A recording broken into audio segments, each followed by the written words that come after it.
नमस्कार, स्वागत है आपका एक बार फिर से मेरे YouTube चैनल जिसका नाम हिंदुस्तान है। इस वीडियो संदेश के द्वारा मैं आपको बताऊंगा कि भारत पर पहला अरबी हमला कब हुआ था। जैसा कि अक्सर हमको स्कूल और विश्वविद्यालय के पाठ्यक्रम में बताया जाता है कि भारत पर पहला अरबी हमला सन 712 में मोहम्मद बिन कासिम के नेतृत्व में सिंध के राजा दाहिर पर हुआ था, जो कि सर्वथा झूठ प्रतीत होता है। इस वीडियो संदेश के द्वारा मैं आपको बताऊंगा कि भारत पर पहला अरबी हमला दूसरे खलीफा उमर ने करा था, जो स्वयं दूर स्थान पर सुरक्षित रहा। गिरोह के जंगी नेता का नाम भी उमर ही था, जिसने मुंबई के निकट थाना पर झपट्टा मारा। क्योंकि भारत की सुरक्षा व्यवस्था इतनी प्रबल थी कि उसमें सभी अरबी मारे गए, एक भी अरबी जिहादी वापिस नहीं लौट सका। कुछ वर्षों बाद दूसरे लुटेरे गिरोह को बरोज पर हमला करने के लिए भेजा गया। उसके हाकिम की भी यहाँ हानि की हिम्मत नहीं हुई। प्राय पूर्व की भांति सभी अरबी लुटेरे इस युद्ध में भी मारे गए। भारत की सुरक्षा व्यवस्था को बेचता हुआ दूसरा गिरोह उत्तर की ओर बढ़ा, जिसका नेतृत्व मुगीरा कर रहा था। उसने देवालियापुर पर हमला किया, जिसको कि आज कराची शहर कहा जाता है।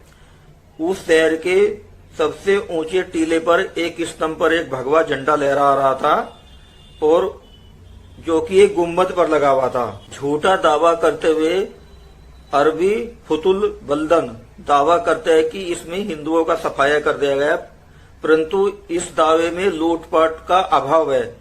उसका कांपता हुआ बयान यह बताने के लिए काफी है कि पूर्व की भांति यह हमला भी विफल रहा और इसमें भी लगभग सभी जिहादी मार दिए गए और एक भी जिहादी वापस नहीं लौटा। कुछ वर्षों बाद उस्मान अरब का खलीफा बन चुका था। उसने अब्दुल्ला को इराक का शासक नियुक्त किया। आक्रमण का खतरा न उठाते हुए उसने अब्दुल्ला को आदेश दिया कि भारत की सीमा में कुछ जासूसी टोली को भेजा जाए। पूर्व के आक्रमणों में हाकिम भी शामिल था, इसलिए हाकिम को इस टोली का नेता बनाया गया और भारत की जासूसी के लिए इस टोली को भेजा गया। चूंकि हिंदू बहुत चौकस और बहादुर थे, इसलिए उन्होंने हाकिम को पकड़ लिया और हाकिम को बुरी तरह से मार लगाई। लंगड़ाता हुआ हाकिम जब अरब वापस लौटा तो उससे अनेकों सवाल किए गए, लेकिन हाकिम बार बार यही रट लगाता रहा कि वहां पर पानी कम है, फल इक्का दुक्का है, हिंदू डाकू बहुत बहादुर हैं, यदि कम सेना भेजी गई तो मार दी जाएगी और यदि अधिक सेना भेजी गई तो भूखी मर जाएगी। आप देखिए कि ये हाकिम हिंदुओं को, जो कि अपनी रक्षा कर रहे थे, उनको डाकू बता रहा है। और चूंकि वो भारत की बुराई इसलिए कर रहा है क्योंकि वो पूर्व के हमलों से परिचित था, साथ ही इस हमले में भी उसको अच्छी खासी मार लगाई गई थी और वो एक तरह से लंगड़ा हो गया था, या यही कहे कि डिसबैलेंस हो गया था। सन 659 में अली अरब का खलीफा बन चुका था और उसने आब्दी के नेतृत्व में एक विशाल गिरोह को भारत पर हमला करने के लिए भेजा। शुरू में इस आब्दी को काफी सफलता मिली और भारत में पहली बार लगभग 1000 हिंदुओं के सिरों को काटा गया।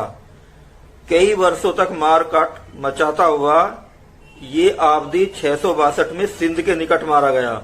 क्योंकि भारत में पहली बार इस अरबी गिरोह को सफलता मिली, तो संभवतः यह अनुमान लगाया जा सकता है कि भारत में पहली बार बलात्कार हुआ।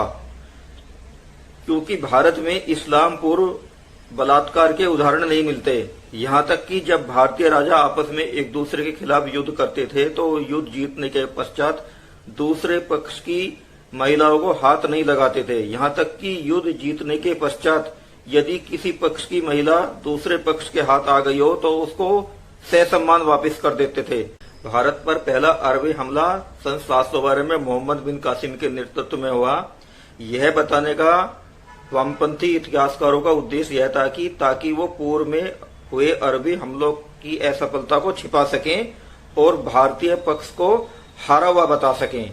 क्योंकि सन 712 में मोहम्मद बिन कासिम के नेतृत्व में ही अरबों को पूर्ण सफलता प्राप्त हुई थी, इसलिए वामपंथी इतिहासकार किसी भी सूरत में नहीं चाहते थे कि हिंदुओं को जीता हुआ दिखाया जा सके। इसलिए उन्होंने भारत पर पहला अरबी हमला सन 636 में नहीं बल्कि सन 712 में मोहम्मद बिन कासिम के नेतृत्व में हमें बताया। तो मित्रों, भारत पर पहला अरबी हमला कब हुआ, यह बताता हुआ मेरा वीडियो संदेश आपको कैसा लगा, कृपया करके आप कमेंट बॉक्स में मेरे को बताइएगा जरूर। साथ ही मेरा आपसे निवेदन है कि जिन लोगों ने मेरा ये यूट्यूब चैनल हिंदुस्तान सब्सक्राइब ना किया हो, कृपया करके मेरे इस यूट्यूब चैनल हिंदुस्तान को सब्सक्राइब कर दीजिए, साथ ही बेल आइकन को प्रेस करना ना भूले। तो मित्रों, मैं मिलता हूं आपसे एक नई वीडियो के साथ, एक नए संदेश के साथ। तब तक के लिए मेरा आपको जय हिंद, भारत माता की जय।